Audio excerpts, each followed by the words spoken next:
శ్రీ గురుభ్యో నమ. శ్రీమాత్రే నమ. 31 మే నుంచి 6 జూన్ వరకు గల కాలానికి రాశి ఫలితాలు ఏ విధంగా ఉన్నాయో ఇప్పుడు చెప్పుకుందాము. ముందుగా గ్రహస్థితులు. మేషరాశిలో కుజుడు, వృషభ రాశిలో రవి, మిథున రాశిలో శుక్ర బుధ గురులు, సింహరాశిలో కేతువు, చంద్రుడి యొక్క స్థితి వృశ్చిక రాశిలో ఉంది, రాహు గారి యొక్క స్థితి సంచారము కుంభరాశిలో ఉంది, ఇక శని గారి యొక్క స్థితి మీన రాశిలో ఉంది. వారాంతానికి వెళ్ళేటప్పటికీ గురువు గారి యొక్క స్థితి సంచారము తన యొక్క ఉచ్చ రాశి అయినటువంటి కర్కాటక రాశిలోకి ప్రవేశించి ఉన్నారు.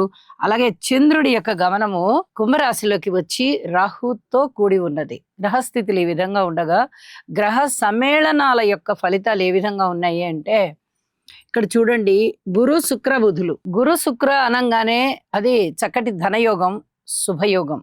శుక్ర బుధ అనంగానే రెండు సున్నితమైన గ్రహాలే, మంచి సరళమైనటువంటి ప్రవర్తన. అలాగే గురువు గారితో బుధుడు కలిసినప్పుడు విద్య చాలా బాగుంటుంది. ఈ విధంగా అద్భుతమైన ఫలితాలే అని చెప్పడం జరుగుతోంది. ఇక దృష్టి ఫలితాలు ఏ విధంగా ఉన్నాయి అంటే శని గారి యొక్క 3వ దృష్టి రవి గారి మీద సోకుతుంది. ఇది వైద్య విద్యార్థులకి కానీ వైద్య రంగంలో ఉన్నటువంటి వారికి, వృత్తి ఉద్యోగ వ్యాపారస్తులకి చాలా బాగుంటుంది అని చెప్పాలి. అలాగే ఏదైనా రక్తానికి సంబంధించినటువంటి చిన్నపాటి ఇబ్బందులు ఉండడానికి కూడా అవకాశం ఉంది. ఆ రకమైనటువంటి ఇబ్బందులు ఉన్నవారికి, ఏదైనా ఆది వ్యాధులు ఉన్నవారికి కొంచెం ఎక్కువగా ఇబ్బంది పడుతూ ఉంటారు. వారు ఔషధ సేవ అవసరం అవుతుంది. ఇది చెప్పదగినటువంటి సూచన. అలాగే గురువు గారి యొక్క 9వ దృష్టి రాహు గారి మీద పడుతూ ఉంది. అలాగే కుంభరాశి మీద కూడా పడుతూ ఉంది.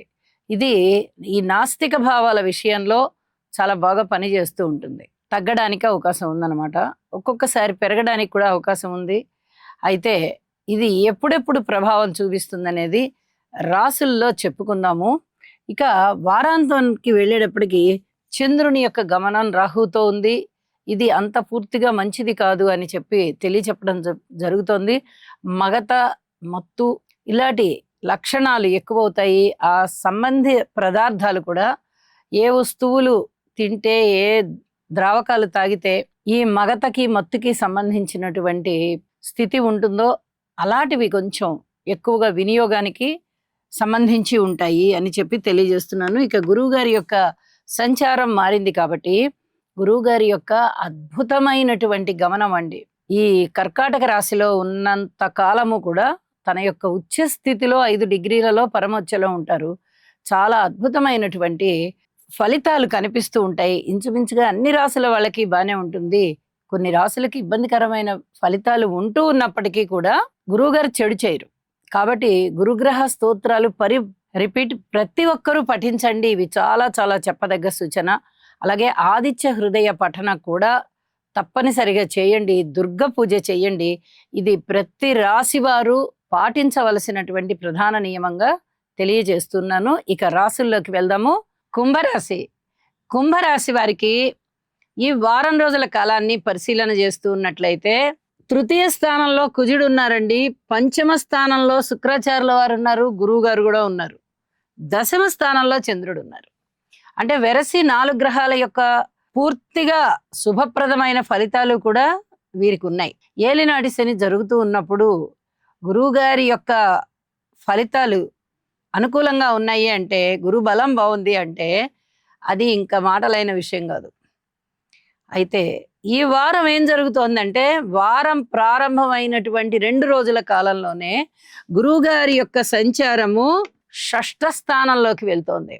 మరి దానివల్ల గురుబలం ఏమన్నా తగ్గుతోందా, పెరుగుతోందా, ఏమన్నా జరుగుతోందా అంటే గురుబలం తగ్గుతోంది. కానీ ఇక్కడ ఒక గమ్మత్తైన విషయం ఏంటంటే, ద్వితీయాధిపతి లాభాధిపతి అయినటువంటి గురువు గారు 6ంలో ఉచ్చలో ఉంటున్నారు. మరి ఉచ్చలో ఉన్న గ్రహము చాలా అద్భుతమైన ఫలితాన్ని ఇస్తుంది. 6ంలో గురువుగారు ఉన్నప్పుడు అంతగా ఇవ్వదు. కానీ ఆయన తన స్థానాన్ని చూసుకుంటున్నారు. గురువుగారు తన యొక్క మీనరాశిని చూస్తున్నారు. కాబట్టి అనుకూలమైన ఫలితాలు, గృహం వృద్ధి చెందాల్సి ఉంది. మరి అక్కడే శనిగారు ఉన్నారు. ఏలినాటి శని జరుగుతోంది కదా అంటే శనిగారు గురుక్షేత్రంలో ఉన్నారు కాబట్టి ఖచ్చితంగా అనుకూలమైనటువంటి స్థితి ఉండాల్సిందే. కాబట్టి శనిగారి యొక్క దుష్ట ఫలితాలు తగ్గిపోయి కుటుంబంలో అనేక విధాలుగా శుభకార్యాల ప్రస్తావన ఉంటుంది, శుభ సంకేతాలు ఉంటాయి, అలాగే శుభకార్యాలు నిర్వహిస్తారు, ధనము బాగా ఖర్చు అవుతుంది, ఆదాయం పెరుగుతుంది, ఉద్యోగ జీవితం చాలా చాలా బాగుంటుంది, ఉద్యోగంలో ఉన్నత స్థితికి వెళ్తారు, అలాగే సంతానం బాగుంటారు, సంతానానికి సంబంధించి చాలా సంతృప్తికరమైన జీవితం ఉంటుంది, సంతానం అభివృద్ధిలో ఉంటారు. ఇవన్నీ కూడా చాలా ఆనందించదగ్గ విషయాలుగా తెలియచేస్తూ ఉన్నాను. అన్నదమ్ముల సహాయ సహకారాలు ఉన్నాయి, అలాగే భూమి కొనుగోలు లాభము, అమ్మకము లాభము, ఇవి చాలా బాగా కనిపిస్తూ ఉన్నాయి. స్త్రీల విషయంలో ఆదిత్య హృదయ పారాయణ చేయండి. విద్యార్థులు మరింత విద్య కోసం కష్టపడండి, అనుకూలమైనటువంటి ఫలితాలు ఉంటాయి. కార్మికులు, కర్షకులు, నేత పనివారు, చేతి వృత్తుల వారు ఇత్యాది వారందరూ కూడా కొంచెం అనుకూలమైనటువంటి ఫలితాలే పొందుతూ ఉన్నారు. చాలా వరకు అనుకూల ఫలితాలే ఉన్నాయండి కుంభరాశికి. ఏలినాటి శని జరుగుతూ ఉన్నప్పటికీ కూడా గురుబలం బాగా ఉపయుక్తమవుతోంది. కాబట్టి శనిగారికి తైలాభిషేకం చేయండి, గురువు గారికి కూడా స్తోత్ర పారాయణాలు చేసుకోండి, శివారాధన చెయ్యండి. అన్ని అద్భుతమైన ఫలితాలే ఉన్నాయి. అంటే అద్భుతం అంటే ఏదో మిన్ను విరిగి మీద పడిన అద్భుతం కాదు. ఏదైనా కొంచెం ఇబ్బందికరమైన పరిస్థితులు ఉన్నాయి అన్నా అంత బ్యాడ్ కండిషన్స్లో లేకుండా కొంచెం మంచి ఫలితాలే ఉండడం అద్భుతం అన్నమాట.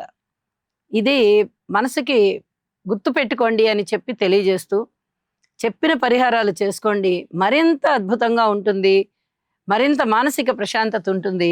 ఇక రాశిలోకే వచ్చినటువంటి చంద్రుని యొక్క గమనము చాలా వరకు మేలు చెయ్యాలి మనకి. కాకపోతే ఈ చంద్ర రాహు కలయిక చాలా వరకు చంద్రగ్రహణాన్నే సూచిస్తూ ఉంటుంది.